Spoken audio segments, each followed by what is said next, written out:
కాకమ్మ కాకి. అనగనగా ఓ కాకి.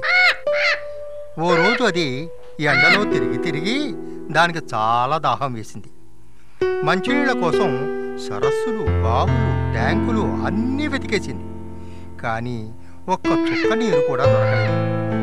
ఎంతో బాధతో అలా ఎగురుకుంటూ వస్తూ ఉండగా ఓ చెట్టు కింద కుండలో నీళ్లు కనిపించాయి.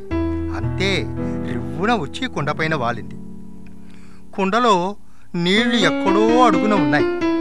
పాపం కాకి ముక్కు చిన్నది కావడంతో దానికి అందులో నీళ్లు అందలేదు. అయినా కాకి పట్టుదల విడలేదు. ఏం చేయాలని ఆలోచిస్తూ ఉండగా ఓ ఆలోచన తట్టింది. పక్కనే పడి ఉన్న రాళ్లను ఒక్కొక్కటిగా తెచ్చి కుండలో వేసింది.